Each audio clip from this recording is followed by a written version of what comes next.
ball is life, plain and simple. Ask any baller. If you know, you know. The game has changed, but it's still the same. You want it, go get it. Shazam! The inbounds pass comes into Jordan. Here's Michael at the foul line, the shot on Elo. Good! The Bulls win! They win it! Mike, you're honestly telling me that he's top 5. Yeah. Top 5 of all time. No question about it. Booker, this is for the win. Got it. Wow. The ruling on the floor is made basket.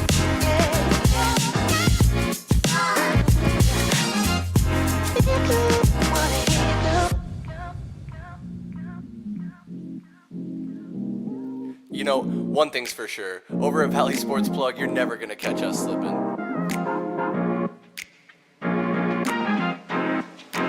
With the first overall pick, the Phoenix Suns select 3, 2, 1, yeah!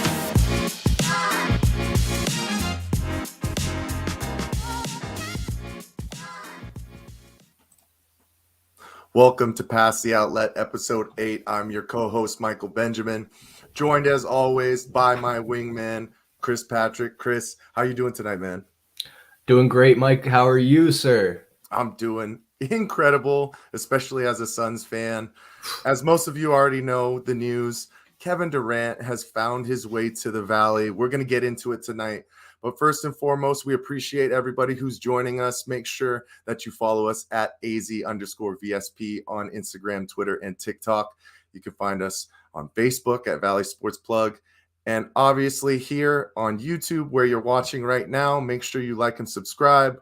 We appreciate all y'all. But first and foremost, first PTO of the year, I think it's only right to get a little bit of talk with basketball going on before this big matchup of the Suns versus the Clippers tonight here in the Valley. But Chris, before we jump right into it, you got anything for the people? Yeah, man, just really excited to be back here talking about basketball. Like, I was excited all day, and then the last hour I've just been waiting to hop on this microphone. Just a whole lot to talk about. I've had people texting me, hit me up saying, when are you guys going to talk about the KD trade? We got to know what Valley Sports Plug thinks. So if you're tuning in now, now's your chance. If you're listening back, welcome. But man, Mike, I'm happy to be here. It's the primetime basketball season. Football's over. There's hockey. Baseball, spring training starting up, but right now it's primetime basketball. And just a little teaser, we're going to try and brew something special up for March Madness next month. Just you watch. Oh yeah, it's NBA's time to shine, college basketball next month as well. We're right in the thick of it. And, the NBA trade deadline has gone and passed. The All-Star game is coming up this weekend as well. But I did want to start off here talking about the NBA trade deadline that we saw last week. Got a lot of different moving pieces. I feel like it all kind of started right around January 23rd when Rui Hachimura was traded to the Los Angeles Lakers from the Washington Wizards. I know there was a lot of speculations about the Suns' possible interest and maybe Jay Crowder movement. It just didn't work out for us. But then, a week later, everything really started to ramp up. We saw Kyrie Irving going to the Dallas Mavericks. Jakob Poeltl from the Spurs went to the Raptors for a 2024 first-round pick and a couple of second-round picks for futures. Big 3-team deal with the Lakers and the Jazz and the Timberwolves, where we saw D'Angelo Russell go back to the Lakers and Russell Westbrook head to the Utah Jazz, who has been bought out. So it'll be interesting to see where he ends up. And a lot of other different moving pieces, man, that's for sure, And obviously, the Suns were a big part of that as well, and we're going to dive into that. But, Chris, what did you think about the NBA trade deadline, and were there any teams that really kind of caught your eye with the movements that they made, other than the Phoenix Suns? Yeah, man, I honestly can't remember a time in the recent past where we've seen this many trades and players being bought out and then signed. I mean, especially in the Valley here for the Suns. Of course, we're going to get way more into the KD trade, but you heard the news breaking of Terrence Ross probably getting bought out in Orlando. And then all of a sudden the Mavericks were the first team out the gate. And then the Suns ended up with him. And he's a great role player, going to come off the bench. We got Darius Bazley. He's going to be a good role player, I think, as well. Did I say that right? Darius Bazley, yep. Baisley, okay. Yeah, and then it's crazy if you just go online and type in NBA transaction history and filter by trades, you can just see pages and pages of different trades that happened just in the last couple weeks. And you're asking me about some teams that stand out. I think honestly, the Lakers, man, like getting D'Angelo Russell, I think puts them back in a playoff talk and almost maybe on the threshold of contending. If AD and LeBron are healthy and right, those guys are a force to be reckoned with. I mean, I know LeBron is older now, but he's still that guy who can put up 30 and 10 or a triple double even and lead a team and will his way across the finish line. And adding D'Angelo Russell back, he's shown that he's a top tier guard in this league and think that that's really going to help elevate them. Some other moves that kind of surprised me, obviously, another one that kind of happened in like the middle of it all was Kyrie Irving to the Mavericks. I mean, as far as in the middle of it all, it's just anything that happened before the deadline, basically, because it seemed like that's the day that really was crazy. But it's just curious to me how him and Doncic are going to blend together. Are they gonna mix together real well, or is it going to be like oil and water? I mean, I was asking, I think, our group, when was the last time a two guard combo really worked? And someone was quick to point out Steph and Clay, which is fair, but I don't think Clay is more of a passive player. He likes to take it off the pass, whereas Kyrie and Luka are both ball dominant guards. So I think it's just very different. But those two teams really stand out to me. Are how are the Mavericks going to adjust with adding Kyrie, and how much of an impact will D'Angelo Russell be in making the Lakers a contender?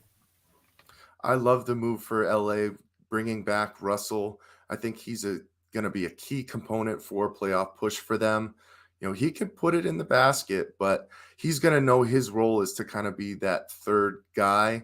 Whereas we did see Russell Westbrook kind of try and take over in positions where he really didn't need to, and when he needed to trust his two big men. So I think that's going to be a really great fit for them. It's already showing some dividends. And I mean, you hit the nail on the head with the Dallas Mavericks, Chris. Oil and water with Kyrie and Doncic, the way that they are both super ball dominant. I mean, I don't think Doncic is back just yet, and Kyrie has made an impact with some wins for the Mavericks in his first couple of games. But is that something that you can sustain for the rest of the season? And how does it match up within, a playoff series? The truth of the matter is, unfortunately, with Kyrie Irving, is he tends to wear out his welcome wherever he ends up. So you just gotta kind of count the days and maybe count, the years until it comes to a time where they're going to have to pick. And they're always going to go with Luka Doncic right now. He's a transcendent type of player in this league who's going to be an all NBA first player for years to come, probably win a couple of MVPs to the chagrin of Suns fans. But that's just the type of player that he is. But, going back to the trade deadline, we did see some other interesting moves. The Warriors were ready to get rid of James Wiseman. He just hasn't been healthy to start his career. Unfortunately, I believe he was the number 2 pick. They swapped him to the Pistons in a 3-team trade that saw Sadiq Bey going to the Hawks. Actually, it was a 4-team trade. The Trailblazers also got Kevin Knox and 5 future second-round picks. Man, that 5 future second-round picks is like a favorite thing from a lot of teams this trade deadline, it seemed like. And then Gary Payton II went back to the Warriors like he never left. I think, specifically in tonight with the matchup, the Suns versus the Clippers, Eric Gordon's heading back to the Clippers with 3 future second-round picks. They ended up getting rid of John Wall, who I believe is going to end up being bought out if he hasn't already. And Luke Kennard went to the Grizzlies. And then we saw Mason Plumlee get traded from the Hornets to the Clippers to get another big body in there with Zubac. And Reggie Jackson ended up going to the Hornets, who was bought out. And it sounds like he's going to end up going to the Denver Nuggets. So a lot of movement, man. I think we always forget because the start of the year, you get almost 2/3 of the way through before the All-Star break, and you start to get comfortable and cognizant of a lot of different players at different spots, and then pieces just start flying and moving around. And it was an interesting one. And the Suns, I don't know about you, man. I think we might have came out on top in this one. But with that being said, I did want to transition into what's coming up this weekend, which is the NBA All-Star Game on Sunday in Salt Lake City, Utah. Couple more familiar faces that everybody has seen. And there's some possible snubs from the Phoenix Suns end that we got to talk about, Chris. I just want to pass it over to you right away. How do you feel about Devin Booker not making the All-Star game? Man, I remember when I remember when I brought this up, like saying it was a snub when I first saw that he didn't make it in, and my quick comparison was Zion, him and Zion at the time when the rosters were announced had played the same exact number of games in the season, and to add to that, now Zion is injured again. Questions from me as to if he's going to be the next Greg Oden or if he's going to be that guy that everyone still thinks he can be. But that aside, I think that Devin Booker has absolutely been snubbed. I mean, he was carrying this team. Chris Paul was out for an extended period of time. Ayton was out for an extended period of time. I mean, all these guys have missed. And there's other players also that were injured a large part of the season and got voted in and have now had to have replacements. And it's weird that Devin Booker's not even been considered a replacement as far as I've seen. Now, it doesn't seem like he really cares. I think he's focused on a bigger prize. You say the Suns don't have an all-star, but technically we kind of have one.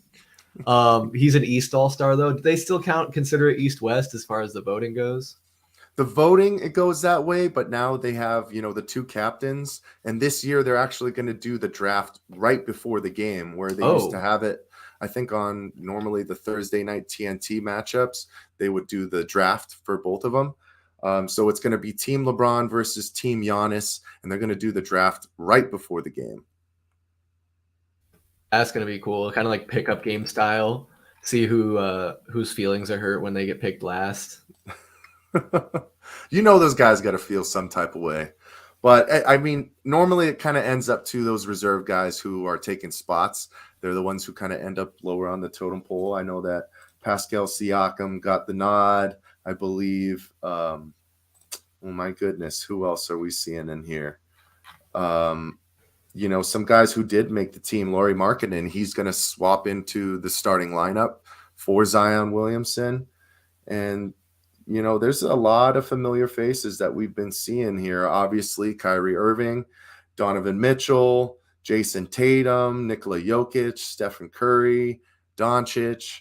But I'm excited to see some guys get some just desserts for, the play that they've been having. And it's not just from this year. It's from, the past couple of years as well. I like Julius Randle getting the nod. I think he's had a big contribution to the success from the New York Knicks, who I believe are 6 games over 500, looking to kind of cement some playoff seeding coming up here. We're seeing new guys like Tyrese Halliburton get in there, Bam Adebayo, Shai Gilgeous-Alexander, who has been a fantasy darling, I might say, leading me into first place in our league, but we'll leave that over there. And Jaren Jackson Jr., Memphis Grizzlies have had a ton of success to start this season.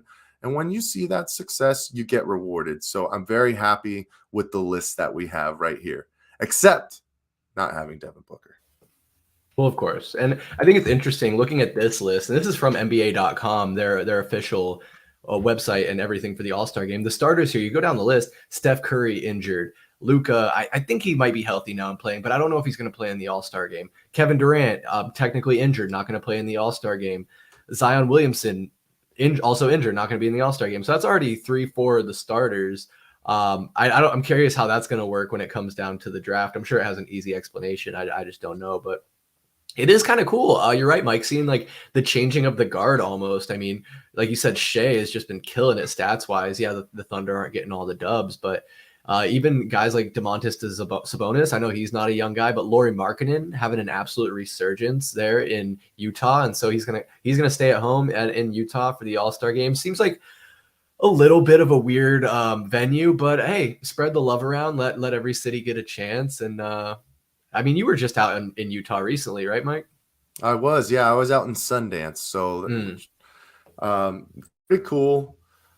And I guess we can talk about some of those guys who aren't playing once again. Steph Curry's not going to play. Zion's not playing. And we saw some people who are coming into the fold. De'Aaron Fox as well as one of those guys. And Ian's saying that Kyrie is technically injured, but we'll see if he plays in the game.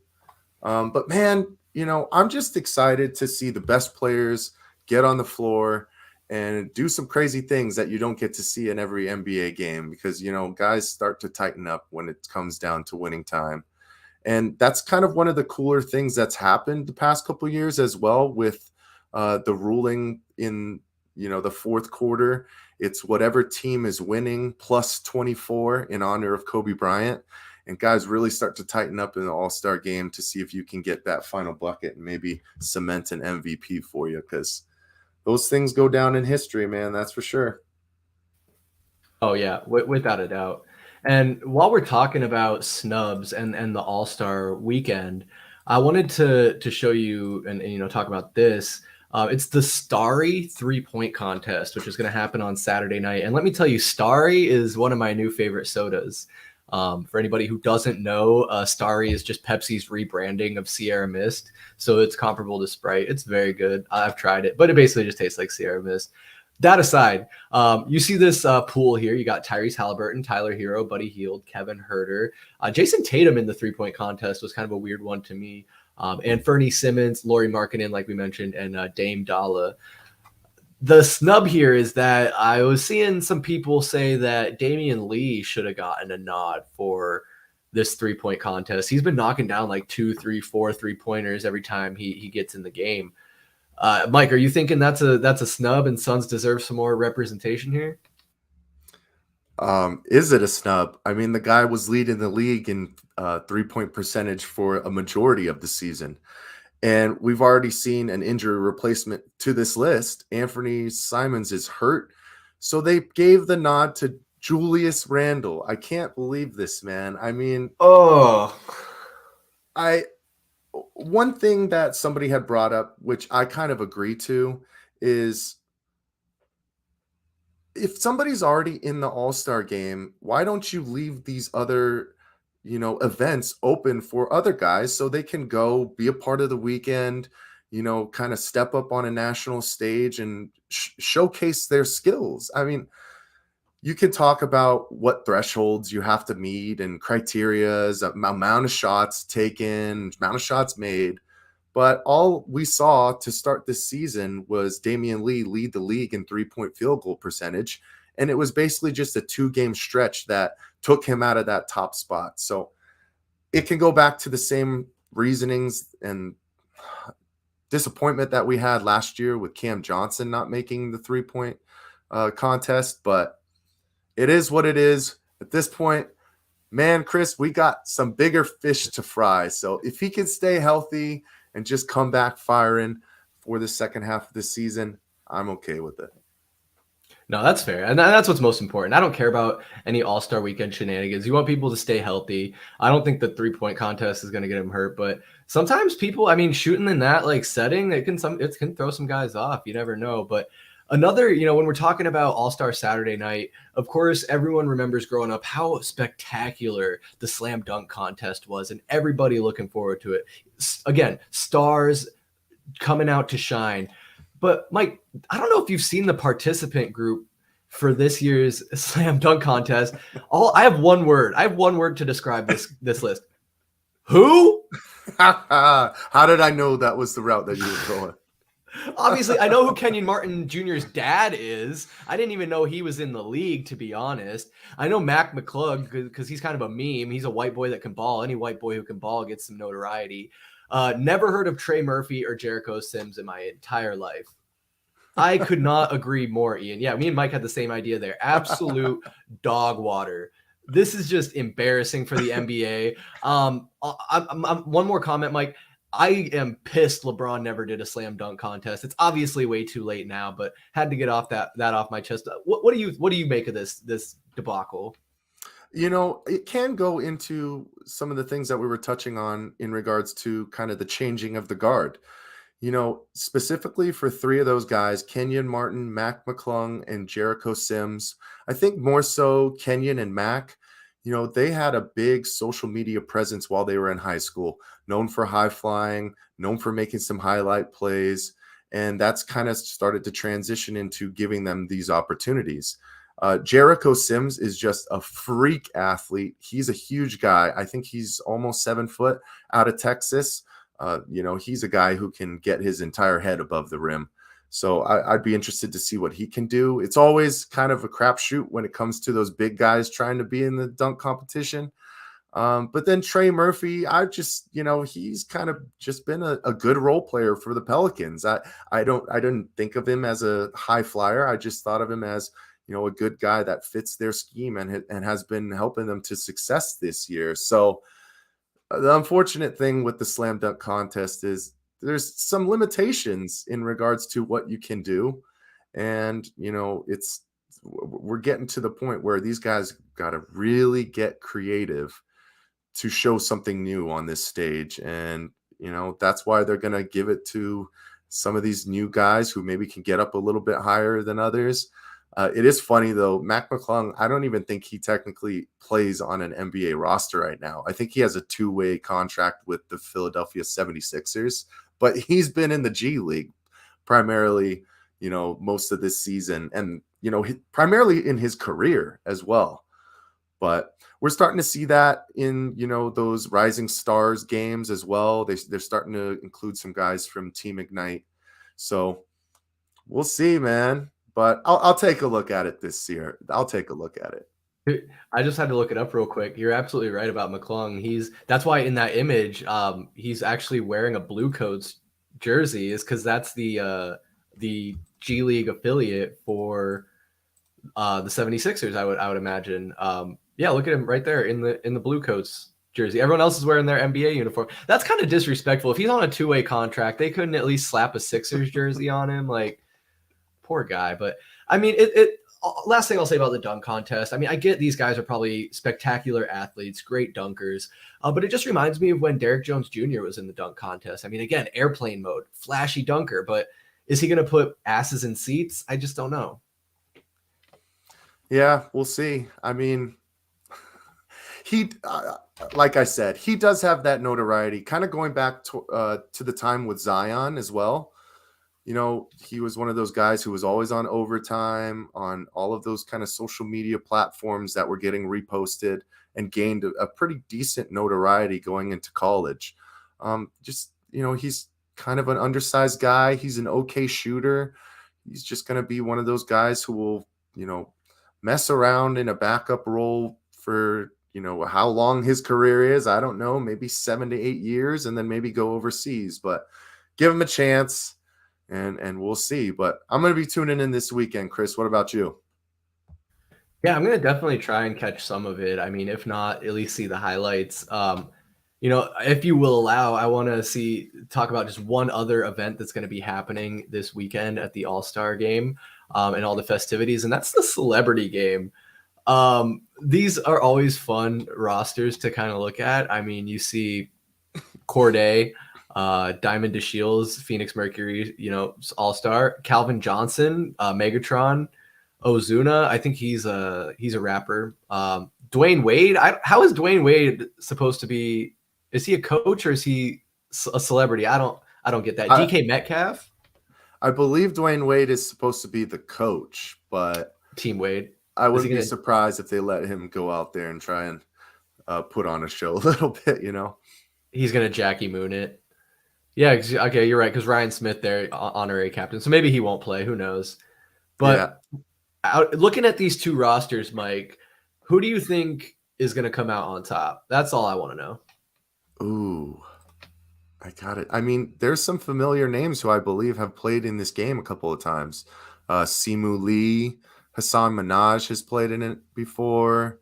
I think Kane Brown has as well. I don't know. I'm probably going to go with Team Dwayne, especially if he gets out there and plays. And hopefully he can, toss the rock over to 21 Savage, who can, throw a lob over to DK Metcalf. That'll be interesting. I wouldn't be surprised if he's one of those guys who will get up for a dunk or two in the game. But yeah, dude, The Miz, Albert Pujols, like Ian said. I mean, come on, dude. Yeah, I can't imagine. Gotta love it. Pujols getting back on defense super quick. It's tough because at first I was with you, but then And I'll admit I don't know a lot of the names there on Team Dwayne, but I imagine like DK is just a freak athlete, man. Like that guy's yoked. So I think if you give him the rock, we'll see what he's got. Corday, I think he might be a sleeper pick. Calvin Johnson, even I imagine he's not even that old. He's probably in his late 30s, maybe pushing 40. So he's still balling. But man, I don't know. Celebrity game, it's always a fun one, in my opinion. I mean, we could talk about the rising stars, but I don't. There's no one really on that list that's hopping out at me. I mean, I think it's interesting. I mean, something we could talk about with rising stars is the format, how they're doing it this year. Did you see it's like a 3-round tournament or something like that? I believe they did it similarly last year as well, Oh, but okay. I might be mistaken. Yeah, it's just kind of the same thing with the NFL. You keep doing the same type of things for so long, the entertainment value is going to be capped at a certain point. So you got to start making some changes and seeing what works and what doesn't. And, I do give a tip of my cap to the NFL for trying new things. I just think that the Pro Bowl and that kind of scenario, it's just a tough market to sell for NFL fans, especially with the Super Bowl the next week. Everybody's just chomping at the bit to see that game. But the NBA, if they keep, trying to make some adjustments, get some new blood in here, it's a culture shift right now, Chris. That's for sure. We're starting to become the old heads, which is a crazy thing to think about. But that's just where we're at now. So we'll see how this weekend goes. Yeah, no, but to answer your question, I'm going to be tuning in. I'm going to try and check it out. I do have a busy weekend coming up. We're going to be recording the Heat Check podcast for the month of February. We're still promising that once a month. But man, let's keep going with this past the outlet, man. I'm excited to be back and talking basketball. 100%. And with that being said, it's that time. It's that time. So on February 8th, new ownership change for the Phoenix Suns finally happened. Matt Ishbia was given the approval from the, I believe it was the Board of Governors for the NBA. And in less than 24 hours, he might have made the trade of the franchise. In the history of the Phoenix Suns, on February 9th, the Suns and the Nets agreed to a deal. Actually ended up overall being a 4-team deal, but originally it was the Suns to receive Kevin Durant and TJ Warren, and the Suns sent to the Nets Mikal Bridges, Cameron Johnson, 4 first-round picks, which was 2023, 2025, 27, and 28, as well as, I believe, a second-round pick in 2029, with the guy Jay Crowder, who hadn't played a minute for the Phoenix Suns, as just kind of a throw-in. And Jay Crowder ended up going to the Bucks. Included kind of within that deal as well, the Pacers received George Hill, Serge Ibaka, Jordan Noir, 3 future second-round picks and cash considerations.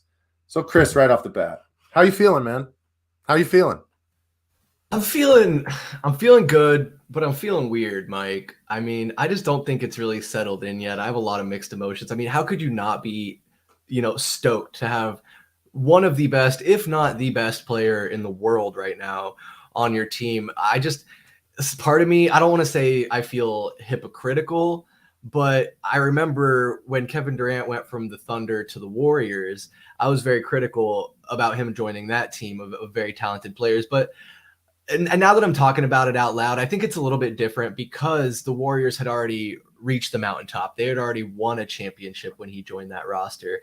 So this is a very different situation where the Suns have been to the finals, but even the team that Kevin Durant's joining is not that same team. I mean, we don't have Jay Crowder. A lot of our bench has changed over. But overall, I mean, I just feel weird. I think it's not really going to sit in and settle in until I see him step onto the court. I mean, it's been surreal seeing all the media that has been coming out of him in the uniform, the promotional videos. And then today watching the press conference with him, James Jones, and Matt Ishbia. I mean, the fans were crazy. I mean, to get that many people to come out at 2 p.m. on a Thursday, I was wondering, do these people have jobs? I mean, I would have loved to go, but But no, with all due respect, I mean, just really excited, and it's just been a whirlwind. Mike, I want to ask you the same question, but also, do you remember where you were and what you were doing when you got the news? Oh, I was sitting on the couch just watching highlights from the night's NBA action. And it was late, man. I think it was almost midnight. It was like 11:30 Oh my when god. I got the news. And then I just started getting texts from everybody, man. KD, KD. And then people started to kind of realize what was entailed within that, which ended up being unfortunately losing Mikhail and Cam, which was, going back to the summer, a lot of the talks were around us holding on for dear life, specifically to Mikhail Bridges. The guy just started to make the necessary steps to become one of the best two-way players in this league, and he's still super young. But to get one of the best players of the past 2 decades, those are the kind of pieces that you're going to have to give up. So, Mikhail's already showing himself off, dropping 45 last night. So specifically, props to you, Ian. You got a good one over there in Brooklyn. But, Chris, I'm in the exact same boat as you.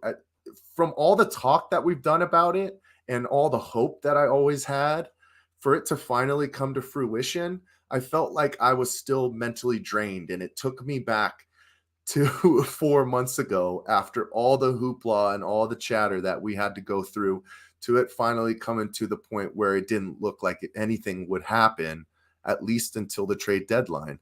So just all those emotions came flooding back, and it's been steadily ramping up since then, going back to the Kings game on Tuesday, the first time that he's in the building, the standing ovation that the fans are already giving him, welcoming him to the Valley.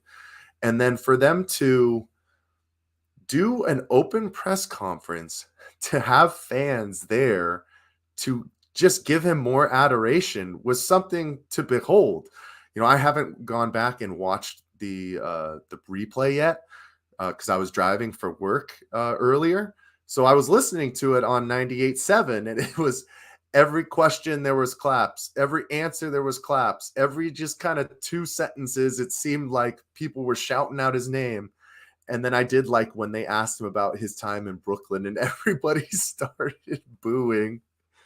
Oh, but you gotta ask those questions, right? It's an introductory press conference. You got to see where he's at, where he's coming from, and where he is now in his headspace. So it's going to be super surreal the first time where he actually steps on the floor and plays with this unit, which honestly, I think is going to be, not as long as people think. I think he's right around the corner. We've seen plenty of footage of him at the practice facility getting up shots, and he's looking pretty good. I don't think he's started 3-on-3 or 5-on-5 work just yet. I'm sure it'll ramp up next week. And then before you know it, he's going to be ready to go for some huge matchups. I think we got the Bucks on an 11 a.m. ABC matchup, as well as the Mavs.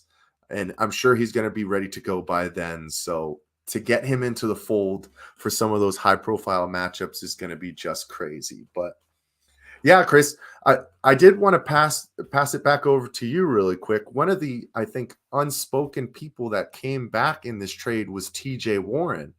And it seems like it's been ages since he was here.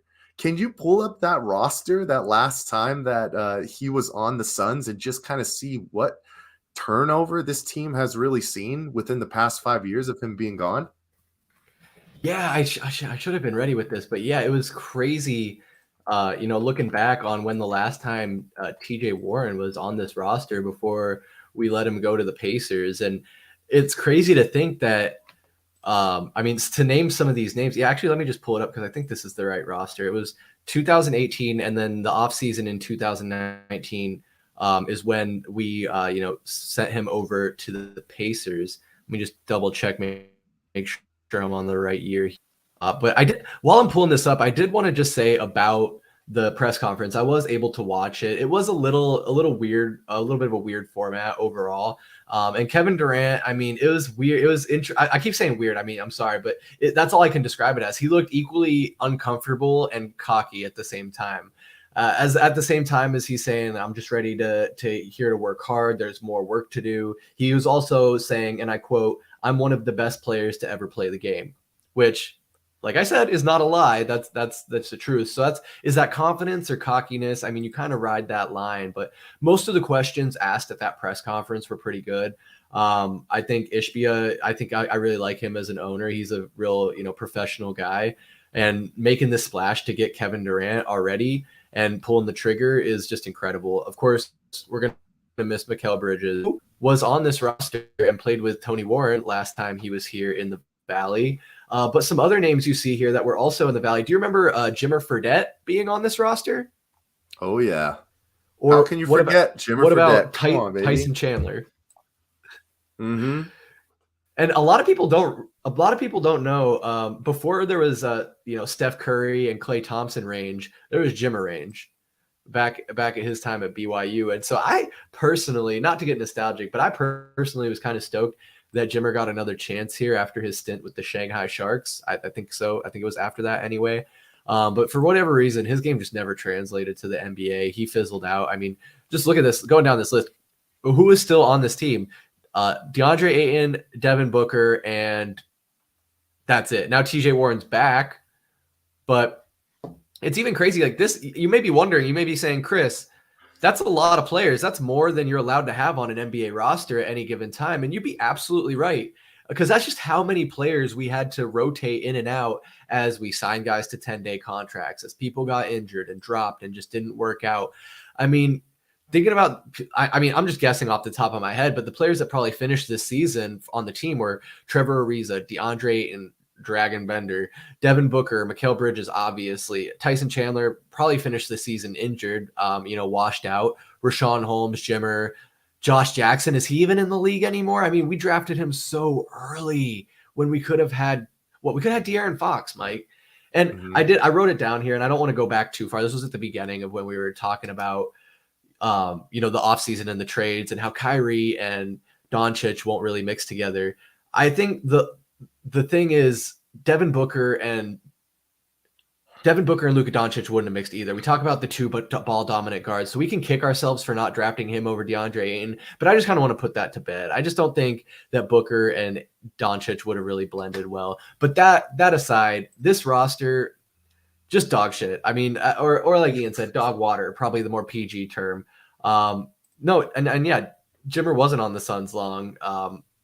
You guys have him at his last chance. We really did give him his last chance. I mean, it was do or die for him, and he's gone away. But Mike, what do you remember of this team? Are any of these players bringing up some nostalgic feelings? I mean, if you think about it, this was kind of like the building blocks for where we are today. It was the beginning of DeAndre Ayton and Mikal Bridges' career. Obviously, Mikal is no longer with us, but he helped us to get where we are. I mean, I'm looking at some crazy names on here. Elia Kobo, the left-handed assassin from France, right? DeAnthony Melton, who's made a name for himself as well in the league. He had some good stints with the Grizzlies, and I believe he's with the Sixers now, if I'm not mistaken.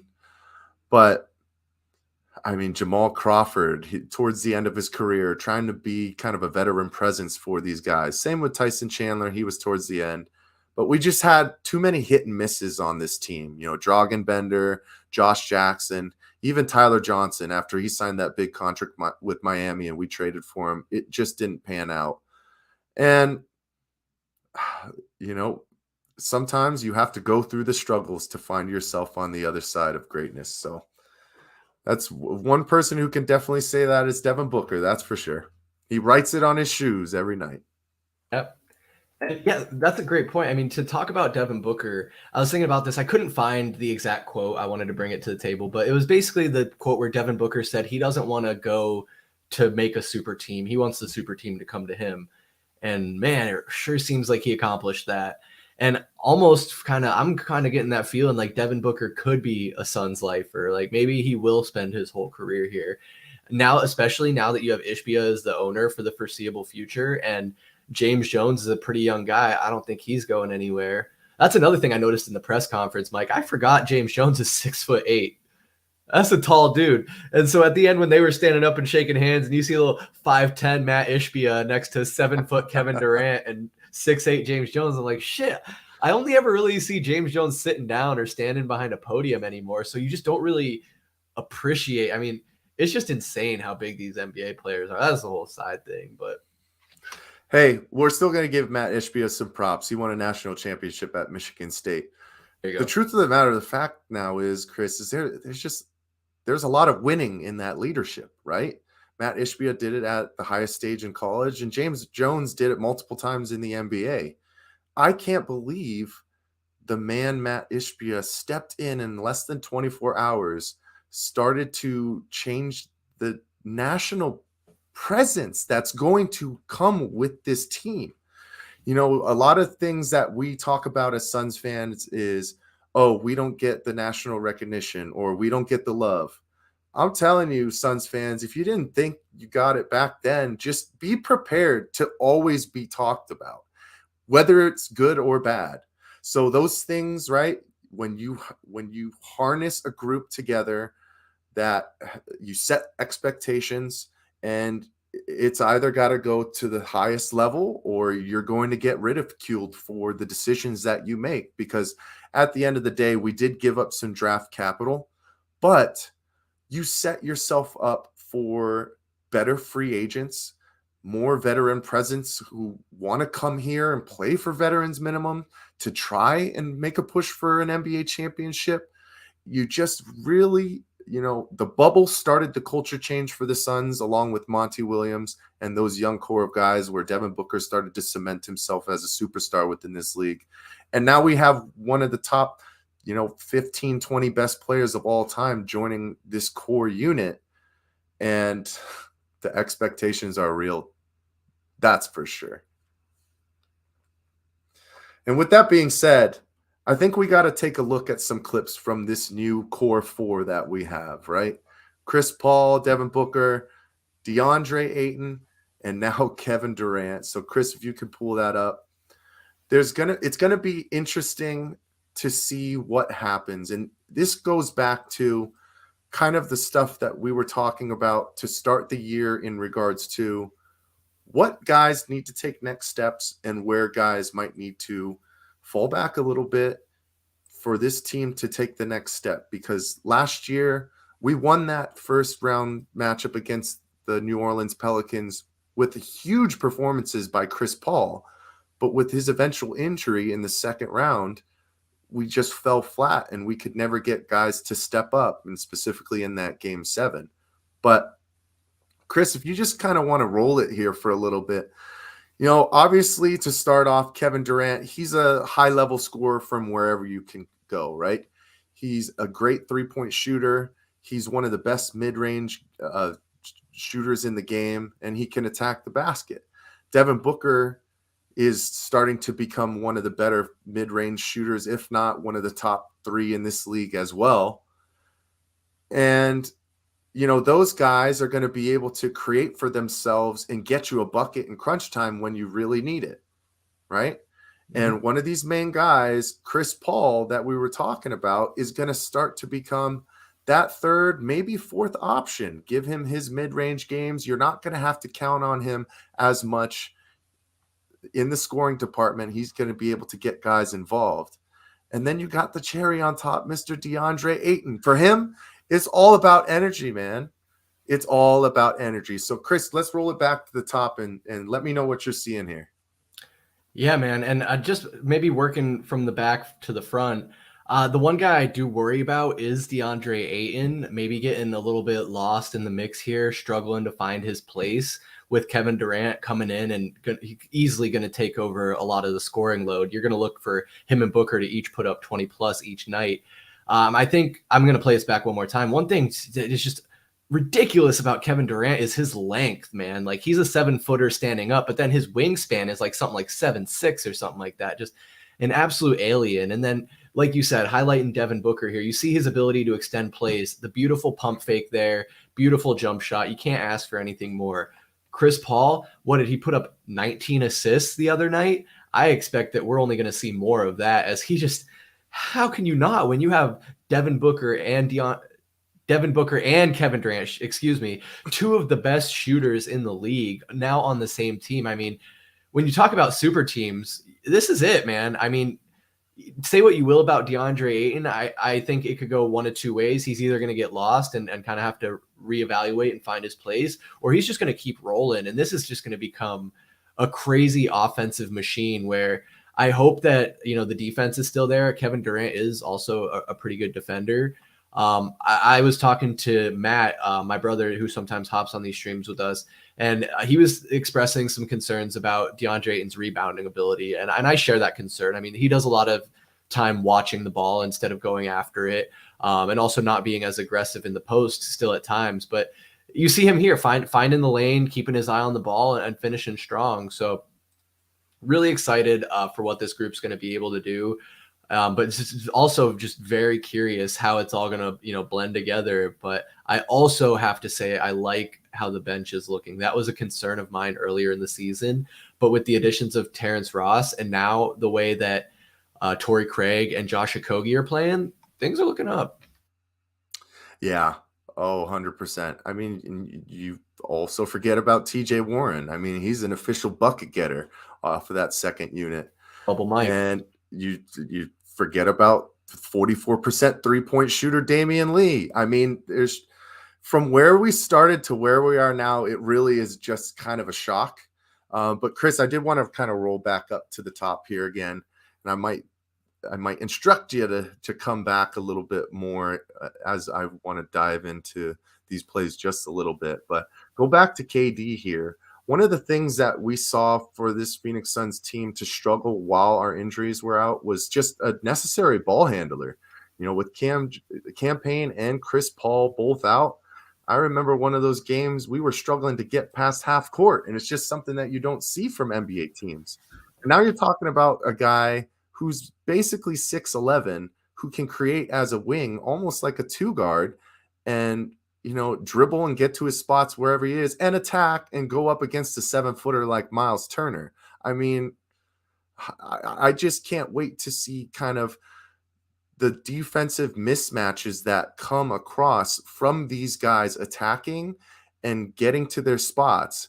And one of those people who is going to benefit even more tremendously than where he's at now is Devin Booker. I mean, he's not going to be getting your best defender anymore, right?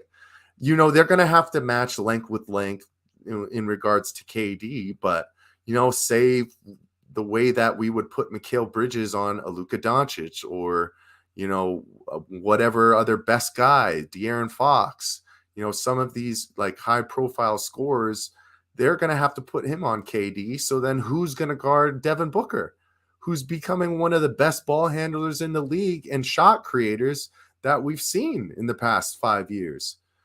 I mean, his points per game could shoot up more than you could even imagine with adding in Kevin Durant, who's probably going to average over 30 as well.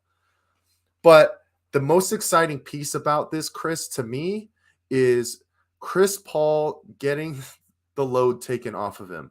I mean, a 37-year-old guy who has struggled with injuries and has just been an incredible facilitator and a leader for this unit. And I praise what he's done these past 2.5 seasons for us. But you're going to be able to get him into situations where he's going to get to come off the ball, come off those screens like you're seeing with this rolling action. High ball, DeAndre Ayton setting that screen and getting him right to his money shot. And he's going to have a lot of open shots, a lot of open threes, and he's going to be able to cash them. And you're not going to have to play him as much. Whereas, second unit guy stints, you'd have to either keep Book out longer or you'd have to keep out Chris Paul. Now you can switch off Kevin Durant and Devin Booker.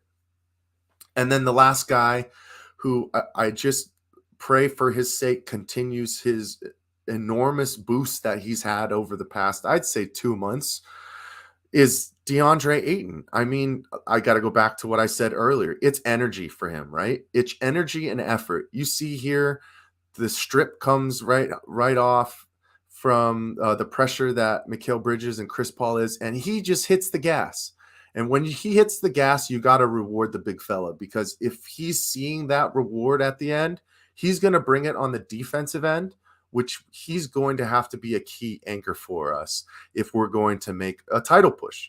So I just can't believe it, Chris. And, these are highlight plays, obviously, but it's just something to keep in mind with the way that this floor is about to open up for this unit. And it's going to be crazy to see.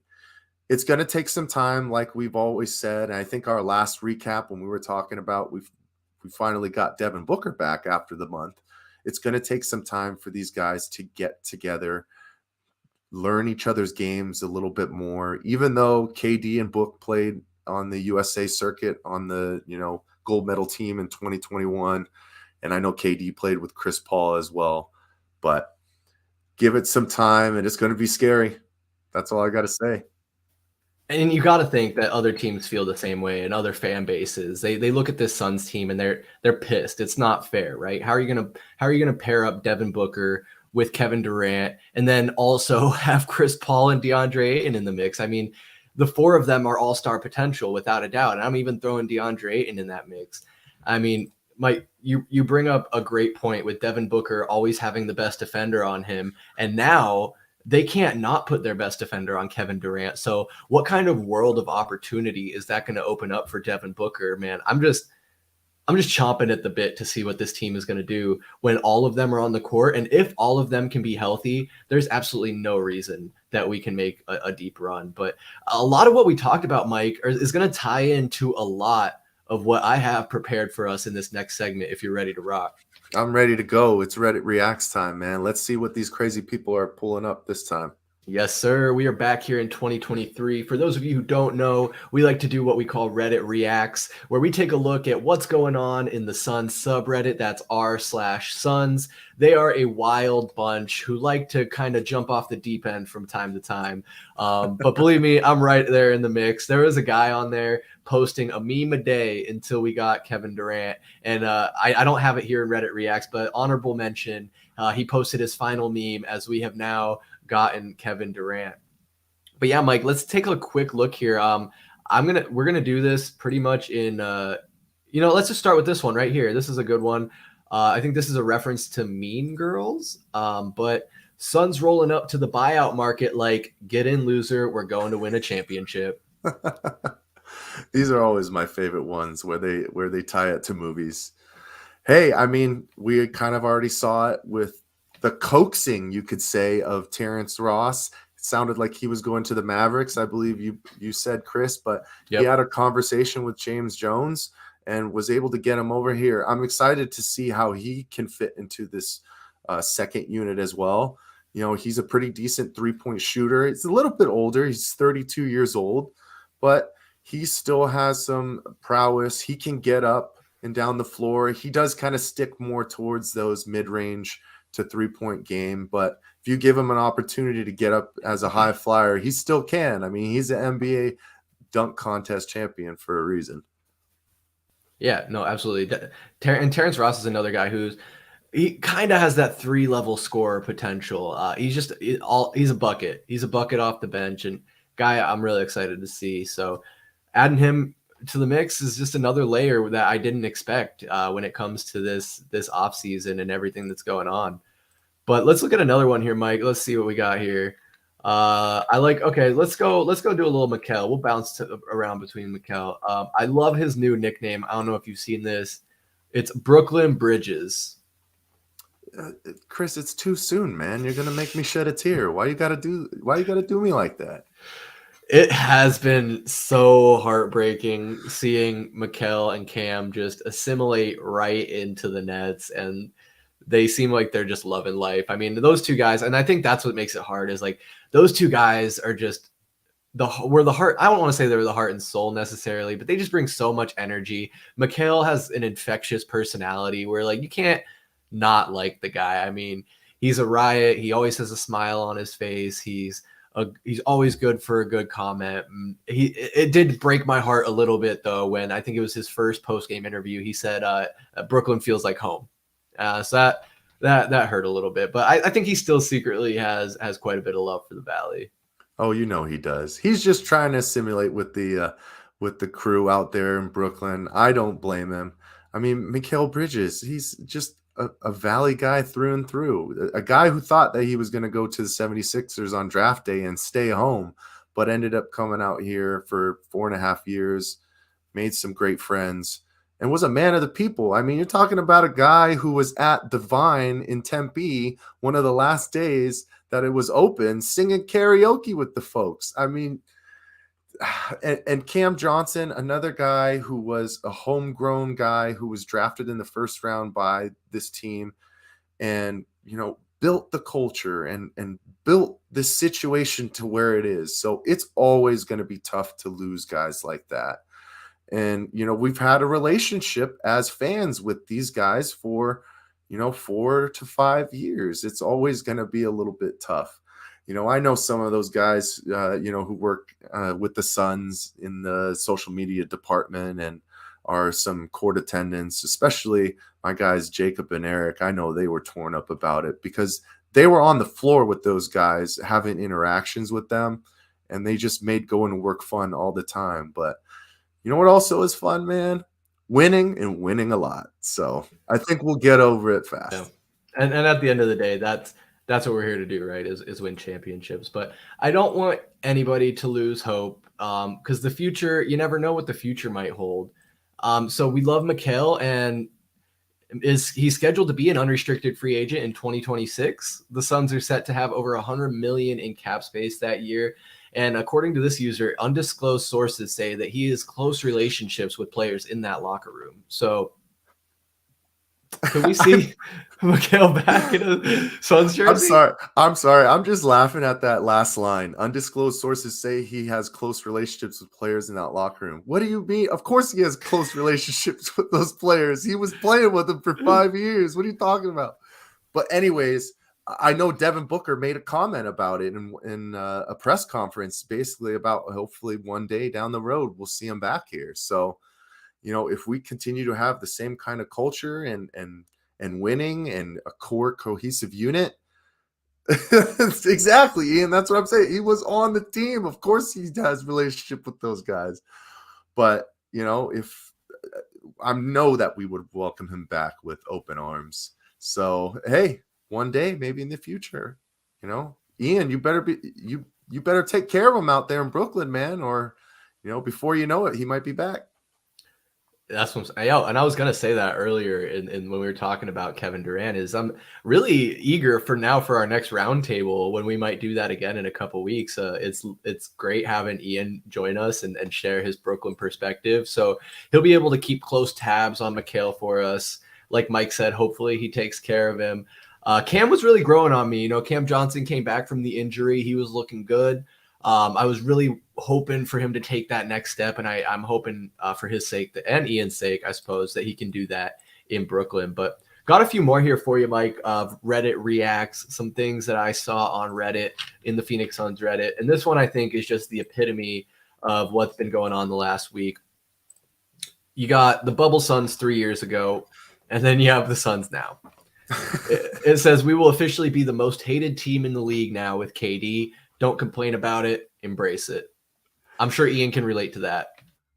Hey, I mean, adding KD, we did lose some hair, right? I mean, he kind of has some baldness going on back top, so I'm not surprised. But I did see those kind of memes and people making TikToks about, hey, you can't be that person who picks the Suns on 2K now. It's like, what do you mean, man? I've been playing with the Suns forever. I can't stop now. You're gonna have to put up with it for a couple of years. I'm sorry. I don't know what to tell you, man. My team. I don't know what are we gonna do about that? And it's funny you mentioned that, because I still dabble in 2K from time to time in spurts and bunches, but I ended up doing a team where I put forced trades on in the league and literally did all the trades from the off season and played a whole season with the Suns having Kevin Durant. And I don't remember, I didn't play the whole season. I'm not going to say I sat there and played 82 virtual games, but I think the Suns won the championship that year. that's neither here nor there, though. I just think the future is very bright, but we do have to embrace it. Like I was talking about how I hated KD when he went to the Warriors, and how we were, a lot of us, and the conversations we were having back then about how bad it was for the league. And it's funny because when I was aging myself, when I was in high school, like 10 years ago, and Kevin Durant was on the Thunder, like anytime I played 2K, the Suns were dog shit. So I would play as the Thunder because they had Westbrook, KD, you can even say Nick Collison, but even when they didn't have Harden, they were still a force to be reckoned with. But now he's on the Suns, and like we've said, it's a weird feeling. I think we're gonna settle into it, especially once we see him hit the court, and if they really start rolling the way everyone expects them to. But gotta embrace it. That's all that can be said. We're gonna embrace it. There's gonna be a lot of hate hurled our way, but I bring it on. You were putting it out into existence early, Chris. I appreciate it. I think one thing that is kind of funny to think about as well with the movement of Kevin Durant over his career, you do have to think back on that time with the Warriors when they bounced them, I believe, in the Western Conference Finals when the Thunder were up 3-1 and the Warriors ended up going and losing in Game 7 to the Cavaliers. That was also the same year that the Warriors set the NBA record for most wins in a season. And then the next year, Kevin Durant shows up. Well, what did the Suns do last year? They set a franchise record in wins, and then Kevin Durant ends up coming here. We just should have known that it was going to happen, Chris. We never should have doubted it. Meant to be. That's a great point. That's a Twilight Zone shit right there, man.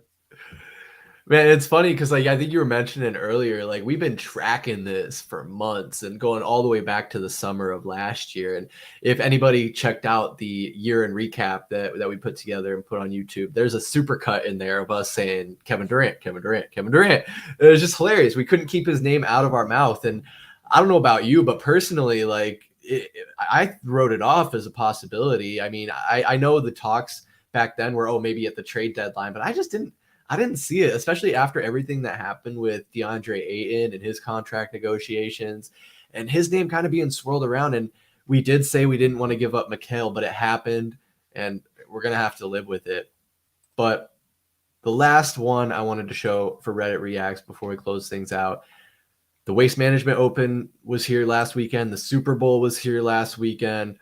A lot of people, a lot of celebrities in town. And I think Devin Booker is kind of all of us. He said, can all y'all get out my city? I like it better quiet. Now, I don't know where he lives where it's ever really quiet, but yeah, I get it. I get it. There was a lot of noise here in the Valley.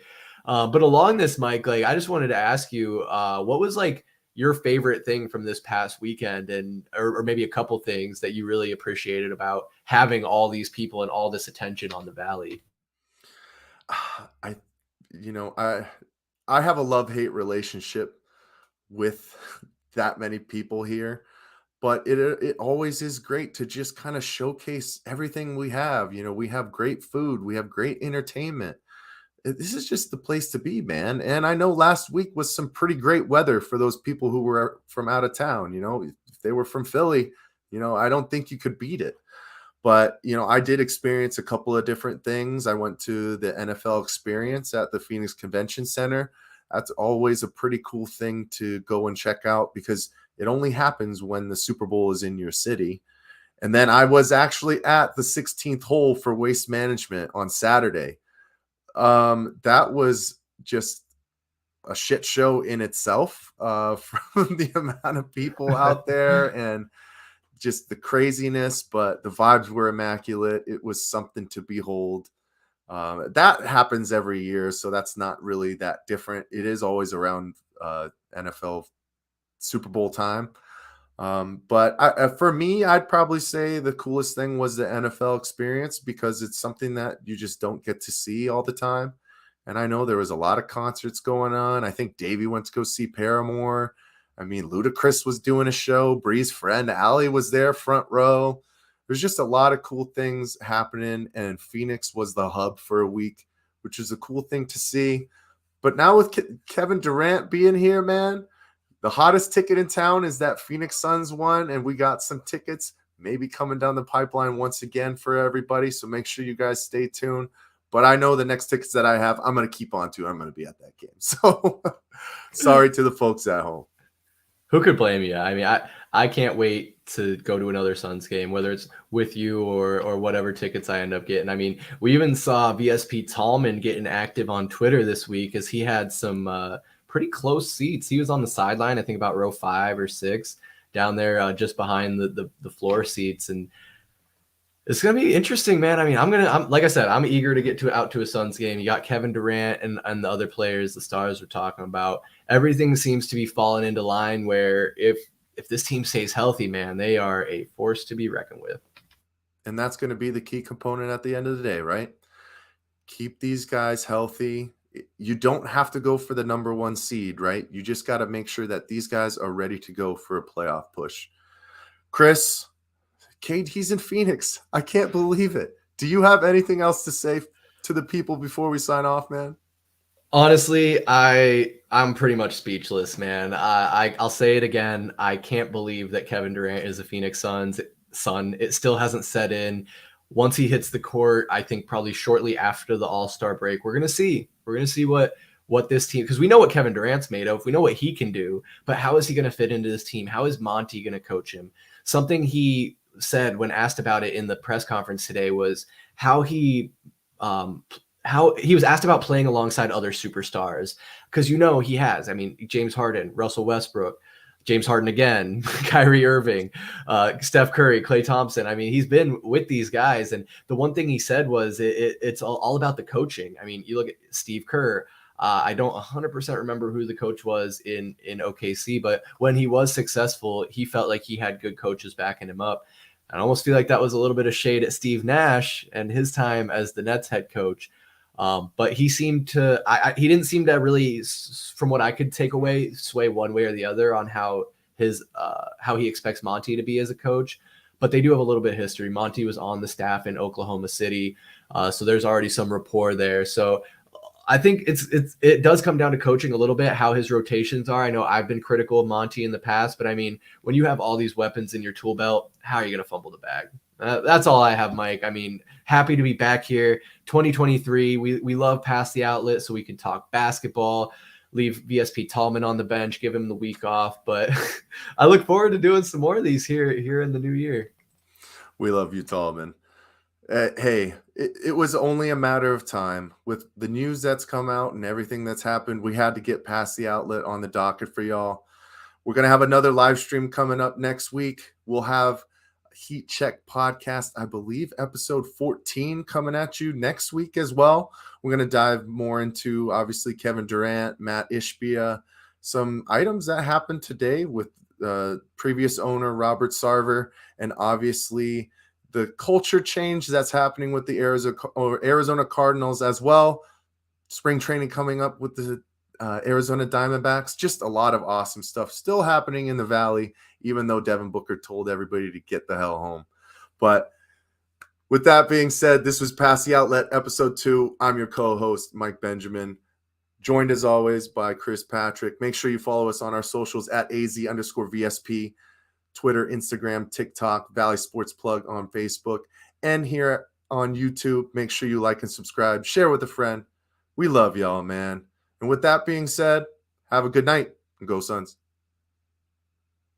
1, 2, 3, 4. Ball is life, plain and simple.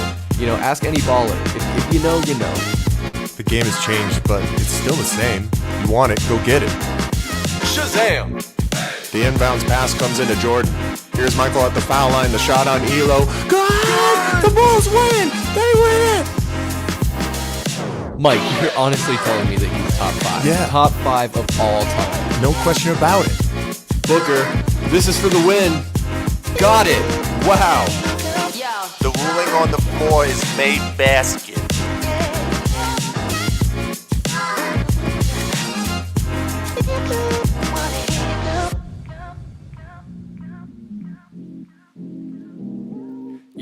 One thing's for sure. Over at Valley Sports Plug, you're never going to catch us slipping.